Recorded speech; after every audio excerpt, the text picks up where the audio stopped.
Hello, welcome to my channel, Motivational Hub. Humanity has forgotten its true purpose. We were born for connection, not competition.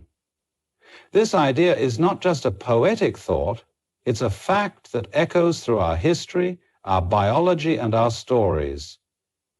When we look at how human beings have survived, thrived, and built civilizations, one pattern stands above all others.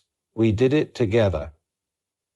No great society was built by isolated individuals competing to outdo each other. We built bridges, not walls. We gathered around fires to share food, not hoard it. We survived harsh winters and long journeys not because of the strongest among us, but because of the most connected among us. Connection was once the currency of survival. We helped raise each other's children. We told stories that passed wisdom through generations. We sang together, we worked together, and most importantly, we trusted each other because trust wasn't optional, it was essential. If you lived in a tribe on the edge of survival, trust wasn't a nice idea, it was life or death. We needed one another, but somewhere along the way, we forgot this. Somewhere along the way, competition started to take center stage. Not the healthy kind of competition that pushes us to learn and grow together, but the toxic kind of competition that separates us, that teaches us to win at the expense of others, that conditions us to believe that life is a zero-sum game where someone else's success automatically means our loss. We built school systems that measured worth by grades and scores instead of curiosity and growth. We built companies that rewarded profit over people. We built media that amplified outrage instead of understanding. And perhaps most damaging of all, we started believing that we were alone. This belief that we are alone in our struggles, alone in our dreams, alone in our pain, is the very opposite of what it means to be human. We were never designed to do life alone. Even our biology tells this story. The hormone oxytocin, sometimes called the bonding chemical, is released when we experience connection, trust, and love. It literally strengthens our immune systems, lowers our stress, and increases our well-being. We are wired for connection at a cellular level. But what happens to a species built for connection when its culture celebrates disconnection? What happens when our systems praise independence over interdependence, isolation over community, self-interest over collective good? We don't just become lonelier, we become sick. Mental health declines, anxiety rises, depression spreads. People become more guarded, more fearful, more defensive. Relationships break down, communities fracture, nations polarize, and soon we find ourselves in the very world we live in today, surrounded by technology that promises to connect us, while feeling more disconnected than ever. But the problem isn't just that we feel disconnected. The problem is that many of us have forgotten that connection is even the point. We've mistaken the game. We've started to believe that life is about having more followers, more money, more status, more control, rather than being more present, more kind, more generous, more human. And when the game changes from connection to competition, the rules change with it. People stop asking, how can I serve? And start asking, how can I win? They stop asking, who can I help? And start asking, who can I beat? But this isn't how we were meant to live. You can see it in the moments that break through the noise. Moments of crisis, moments of disaster, moments when all the systems we've built fall apart and we are left with nothing but each other. In those moments, strangers become neighbors. Competition dissolves, connection takes over, humanity shows up. Because deep down, beneath the layers of fear and pride and ego, we know what matters. We know that when life strips everything else away, what's left is the only thing that was ever real, each other. We have always been at our best when we remember this. The most powerful leaders in history were not the most ruthless. They were the most connected. They were the ones who saw the humanity in every person.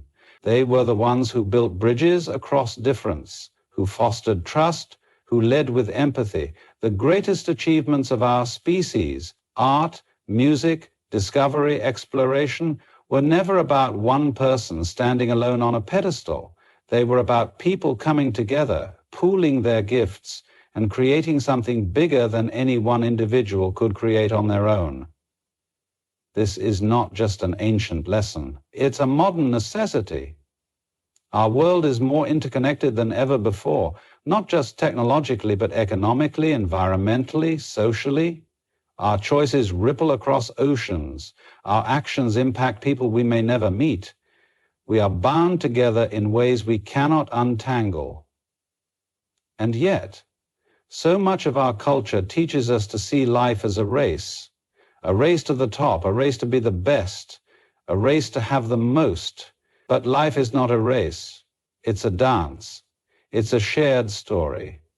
And the greatest joy in life does not come from outpacing everyone else. It comes from walking together, from seeing each other, from belonging to something larger than ourselves. The systems we've built reward productivity over presence and profit over people. It's time to realign. It wasn't always this way.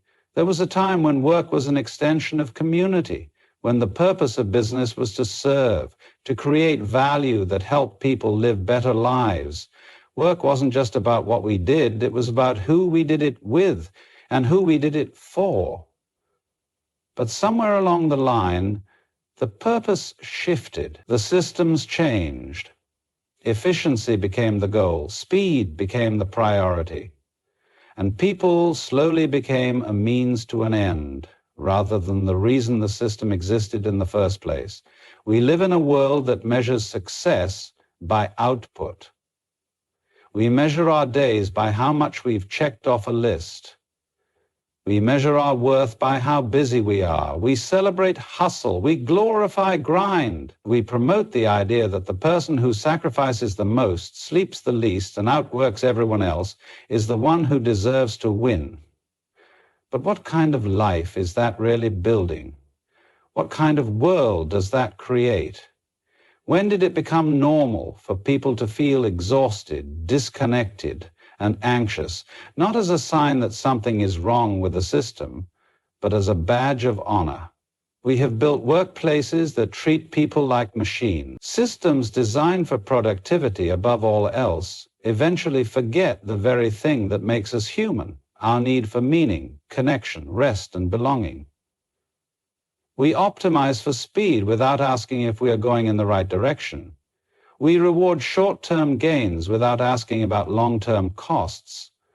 And the cost is visible everywhere. Rising burnout, disengagement, loneliness, and a deep sense that something is missing. Profit is not the enemy, progress is not the enemy, but when profit becomes the only goal, when progress forgets people, we lose our way. A company, an organization, a community, these are living systems, not machines, and living systems thrive when they are healthy, when every part is seen, valued, and connected to the whole. It is the relationships between people that create the energy of a workplace. It is the trust between teams that fuels innovation. It is the sense of belonging that drives commitment and creativity. Without these things, no amount of productivity will make a company or a culture truly successful. We have seen this play out across industries. Companies that focus solely on the bottom line may grow fast, but they often burn out just as quickly. They lose their people. They lose their customer. They lose their soul.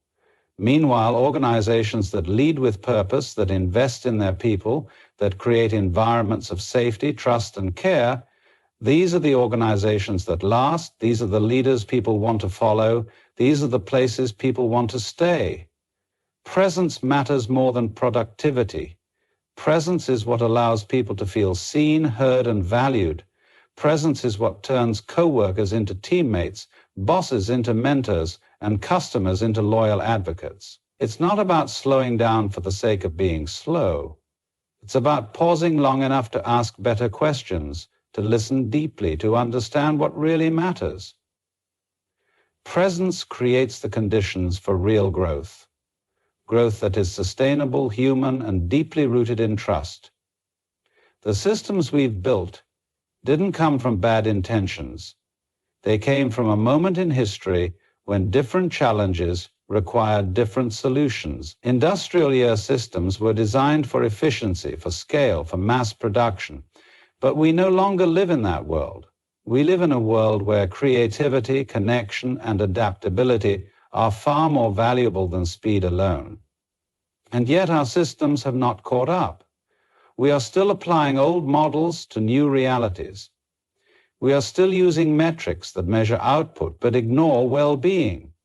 We are still designing structures that reward individual performance but forget collective success. It is time to realign. It is time to remember that systems are not neutral. Systems shape behavior. Systems create culture. If we want a culture of care, trust, and connection, we need systems that reward those things. If we want leaders who listen, collaborate, and serve, we need structures that promote those behaviors. We cannot simply tell people to be more empathetic or more human while measuring their success by how many hours they worked or how many tasks they completed. The system must reflect the values we claim to believe. Realignment starts with asking better questions. What is the purpose of our work? Who does it serve? How do we define success beyond profit? How do we create spaces where people can bring their whole selves to what they do? These are not soft questions. These are the most strategic questions a leader can ask today. Because the world has changed. People are no longer willing to sacrifice their well-being for a paycheck. Customers are no longer willing to support companies that don't align with their values. Talent is no longer willing to stay in places where they feel invisible or expendable. This is not about rejecting productivity or profit. It's about putting them in their proper place as outcomes of a healthy system, not the purpose of the system itself. When we focus on people first, when we design for connection, trust, and belonging, productivity doesn't disappear, it multiplies. Profit doesn't shrink, it grows in ways that are sustainable, meaningful, and deeply rooted in loyalty. Because people don't give their best to a company because they have to. They give their best because they want to, because they feel part of something bigger than themselves. Because they trust that they matter. The future belongs to those who understand this shift. The future belongs to the leaders who choose presence over pressure, people over process, and connection over control. The systems of the past were built for a world that no longer exists. The systems of the future will be built by those who dare to realign with what has always been true, that human beings thrive in environments of trust, care, and shared purpose. We live in a world that is louder than ever, but somehow we've never listened less. We are surrounded by voices, by messages, by opinions, a constant stream of noise filling every moment of our days. Social media, news cycles, advertisement, podcasts, notifications, they compete for our attention, minute after minute, hour after hour. And yet, in the middle of all that noise, the most powerful and human thing we can offer one another is something profoundly simple: the willingness to truly listen. Listening is not a passive act. It is not something we do while waiting for our turn to speak. Listening is active. It requires presence. It demands humility. To listen is to set aside our own assumptions long enough to really understand another person's experience. To listen is to be curious, not about what we already know, but about what we might be missing. Listening is not agreement. Listening is respect. It is the acknowledgement that the other person matters enough for us to slow down and pay attention.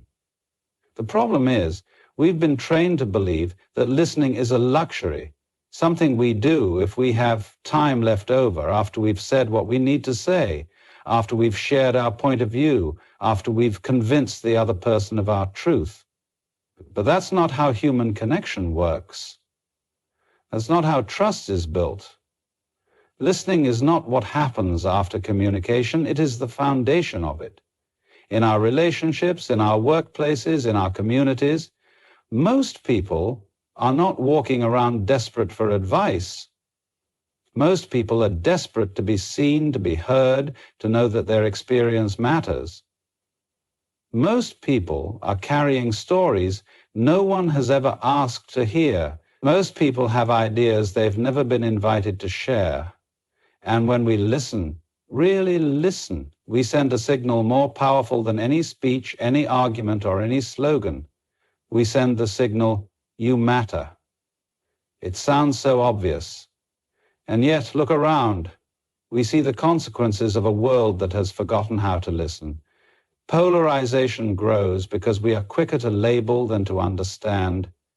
Relationships break because we talk past one another instead of toward one another. Workplaces struggle because employees are given instructions but rarely asked for insight. Communities fracture because people feel invisible in the places they call home. When we stop listening, we stop learning. When we stop learning, we stop growing. And when we stop growing, we lose our ability to change, to adapt, to connect, to belong. Listening is one of the most undervalued leadership skills in the world today. We've been told that great leaders are great speakers, but the best leaders are great listeners first. They create space for others. They ask better questions. They resist the temptation to fill every silence with their own voice. They know that influence is not about volume, it's about resonance. And resonance only happens when people feel understood. Listening is not about having all the answers. It's about having the courage to admit that we don't. It's about stepping into conversations with curiosity instead of certainty. It's about setting down our defenses and opening our hearts to perspectives that challenge us. That doesn't mean abandoning our values or compromising on what we believe. It means realizing that other people's experiences are not threats. They are invitations, invitations to expand our empathy, to grow our understanding, to deepen our connection. Some of the greatest breakthroughs in history did not come from those who spoke the loudest. They came from those who listened the closest. Listening allows us to notice what others miss. It allows us to hear the need behind the complaint, the fear behind the anger, the dream behind the silence.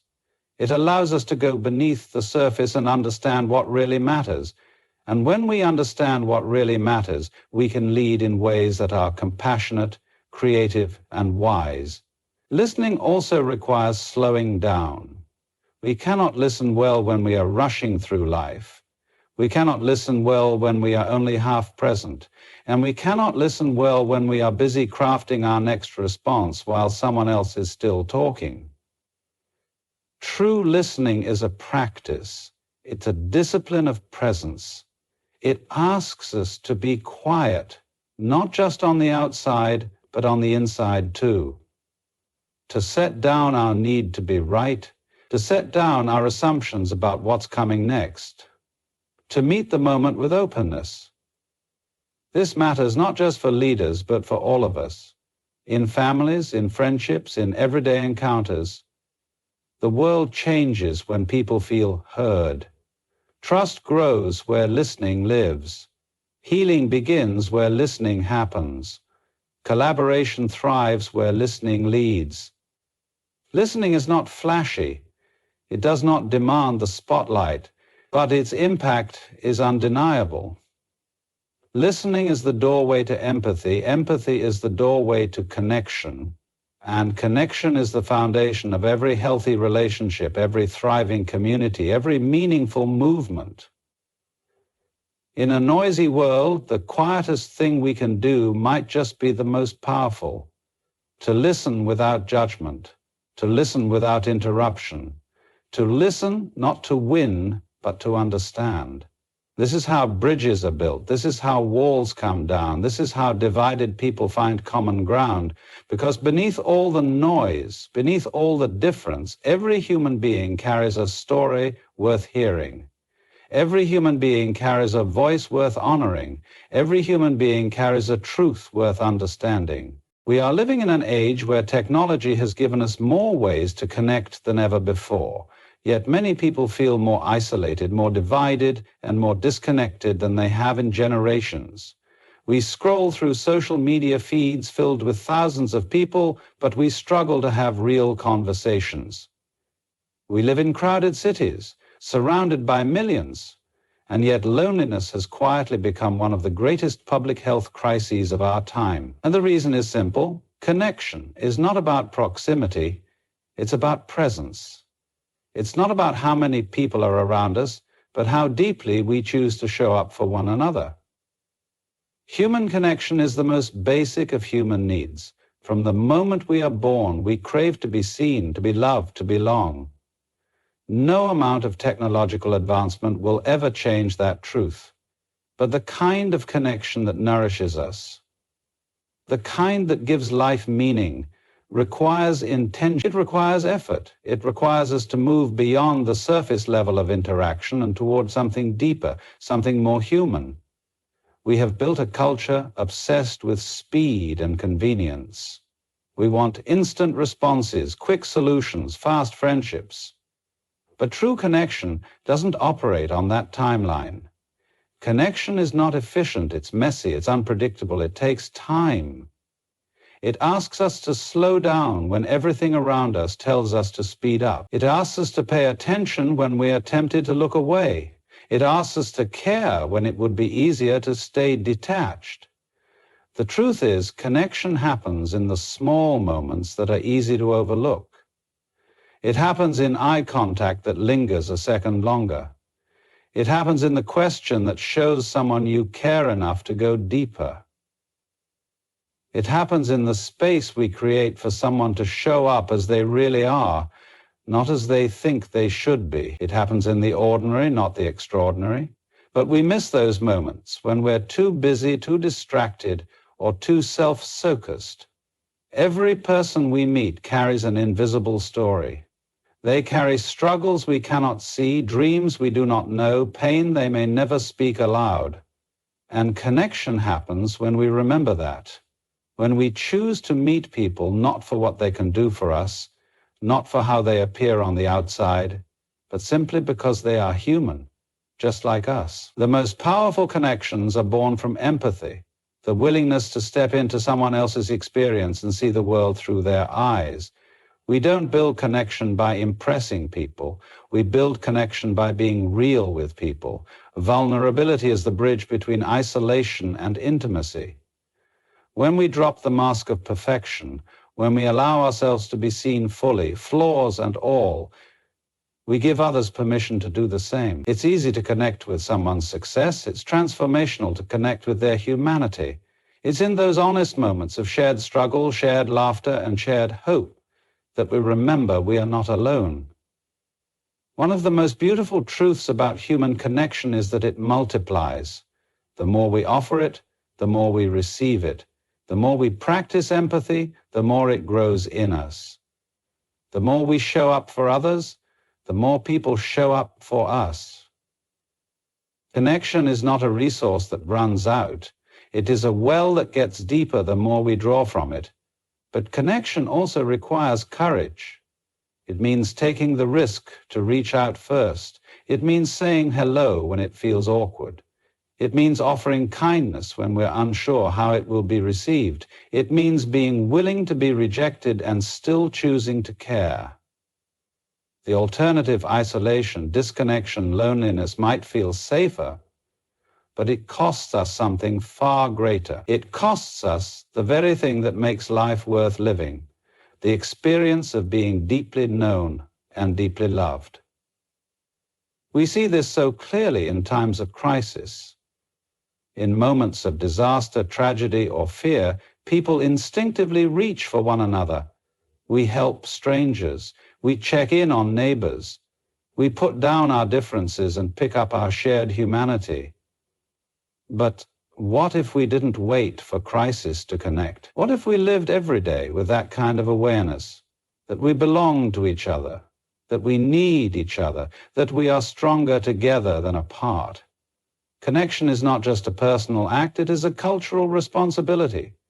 In our workplaces, it's about creating environments where people feel safe to speak up, to share ideas, to be themselves. In our communities, it's about reaching across divides, across generations, across backgrounds, and finding common ground. In our families, it's about being present, putting down the phone, listening with our whole hearts.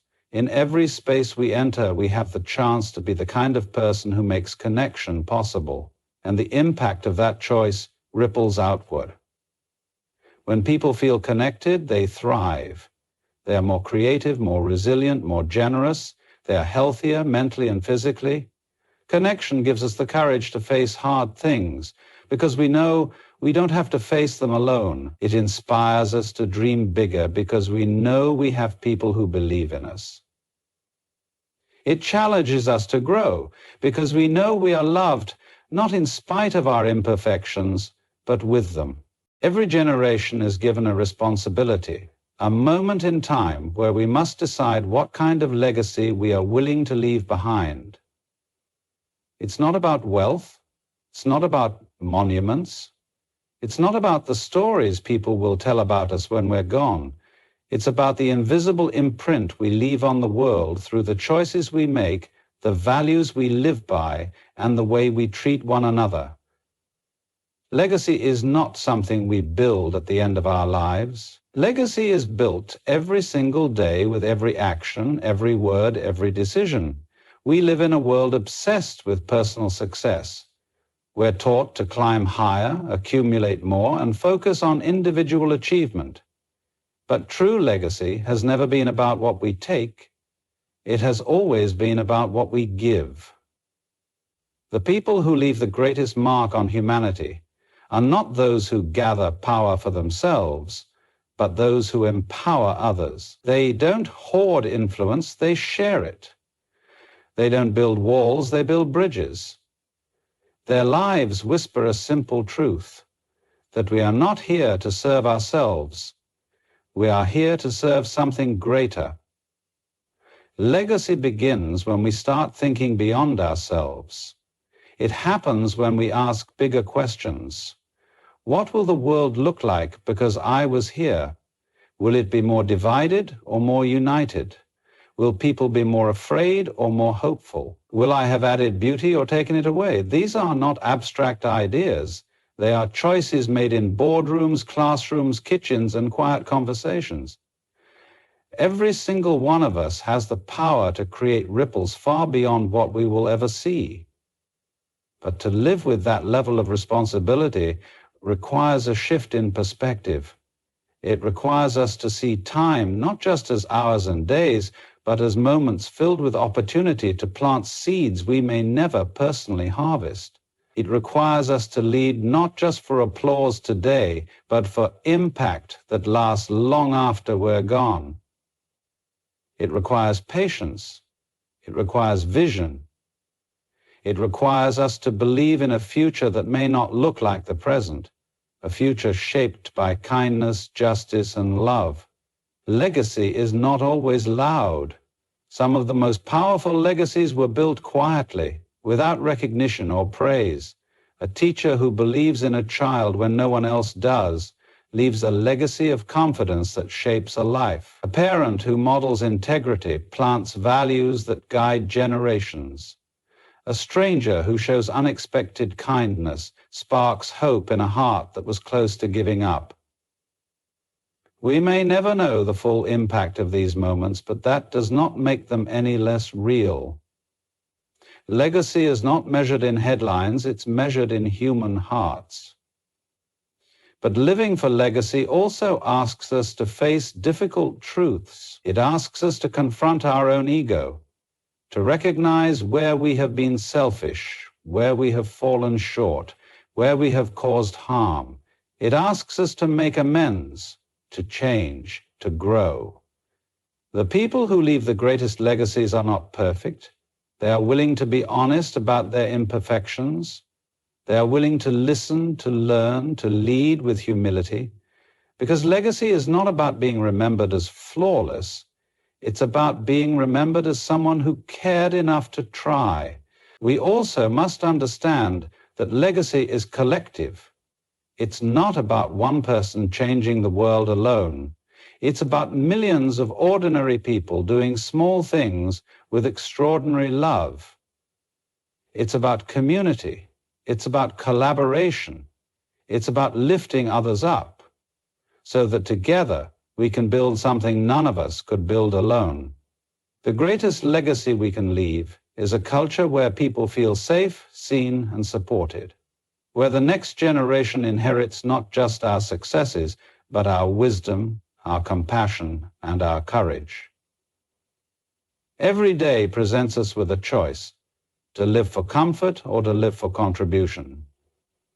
Comfort asks, what's easiest for me? Contribution asks, what's needed from me? Comfort protects our own interests. Contribution invests in others. Comfort is fleeting. Contribution lasts.